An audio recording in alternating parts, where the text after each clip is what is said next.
거북선은 임진왜란 한 이후 왜 안 만들어졌나요? 성능이 좋았으면 계속 건조하지 않았을까요? 계속 만들어졌다는 역사는 어디에도 없는 것 같던데. 궁금합니다. 왜 임진왜란 이후에 안 만들어졌는지 아시는 분 답변 부탁드립니다. 안녕하세요. 지식틀치기입니다. 먼저 답변 드리기 전 이미지 저작권상 화면과 음성이 고르지 않은 점 양해 바랍니다. 영상을 끝까지 시청해주시고 좋아요 한 번씩 눌러주세요. 영상을 만드는 사람에게 큰 힘이 됩니다.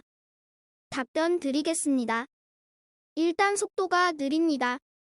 평저선이라는 조선 전선의 특징에 따라 속도가 느린데다 절과 상복합판의 증가로 화력의 증강을 이룬 만큼 속도가 떨어지게 되어 실전에서 상당한 운용상 문제가 생겼다고 하지요. 실제로 거북선을 실전 운용한 이순신 장군의 난중일기에서도 임진년과 계산년까지 거북선을 운용한 기록이 나오지만 그 이후에는 거의 안 나온다는 것을 보면 실전 운용상에서 문제가 있었으리라는 추측이 가능합니다.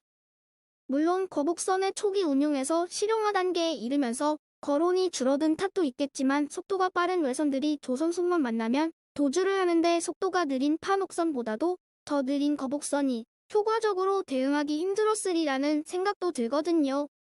또한 당시 수군의 특성상 적의 수급을 거두어야 전과를 인정하는 분위기에서 적의 수급을 거두기 힘든 거북선의 특성상 장수들이 기피하는 대상이었다고 합니다. 그건 승리를 위해 전념한 충무공이 남의 공을 빼앗아간 원균 딸과 같은 서열에 서게 되었던 수급 획득문제와 같이 민감한 상황에서 분명하게 자신의 공을 거두기 힘들다는 문제가 발생하여 당시 장수들이 거북선의 효용을 알면서도 타지 않으려 했던 것으로 보아 수군의 필요성이 줄어든 조선 후기의 특성상 거북선의 필요성도 줄어들어 가시화하지 않은 것일 테지요. 만실전을 치르지 않아 그 효용이 나타나지 않고 다만 현재는 문헌상으로만 남아있지요. 초창기와 다르게 상부를 덮는 갑판에 장대가 서게 되고 관측성을 높이는 등의 개조를 가한 모습이 이후의 자료에 남아있습니다. 더구나 충무공의 후손 중 수군 통제사를 지낸 사람이 여럿 있어 그 뒤를 이어 개량하고자 하는 노력이 있었겠지요. 그러나 판옥선이 가지는 효용성과 경제성을 고려하면 굳이 거북선이라는 배를 대량으로 만들 필요를 못 느낀 것으로 봅니다. 이후 동부가 각국 이화포를 집중적으로 운용하기 시작하는데 거북선에 두는 얇은 철갑은 조총이나 총통 화살을 막는 데는 효과적이지만 포탄을 막는 데는 역부족이었지요. 임진왜란과 정유재란 당시에는 비교적 허약한 일본 수군을 맞아 충분한 효과를 거뒀지만 동일한 전력을 가지고 판옥선과 비슷한 화력을 지닌 전선을 지닌 적이었다면 거북선은 잡기 쉬운 목표일 뿐입니다. 거기다 임진왜란을 거치면서 신분제도가 붕괴해 양반의 수가 증가하면서 병역을 담당할 양인이 사라지고 천민의 수마저 급감하면서 수군에 근무할 장정의 수가 줄고 납세도 줄어들게 되면서 거북선의 운용에 드는 금액을 충당하기 힘들지 않았을까 하는 개인적인 추측도 해봅니다.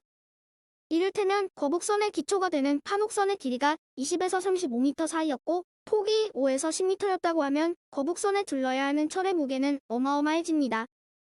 이것을 얇은 방막으로만 두르는 게 아니고 상당한 두께로 둘러야 방호력이 생기지요. 그리고 바닷바람에 소금기가 포함되어 부식되면 일정 시기마다 교체해야 합니다. 지금처럼 방청 처리를 할 수 있는 기술이 있는 것도 아니므로 이는 제법 상당한 부담이 되었을 거거든요. 정리하자면 1. 거북선의 속도가 느리다. 2. 전공을 확인하기 힘들다.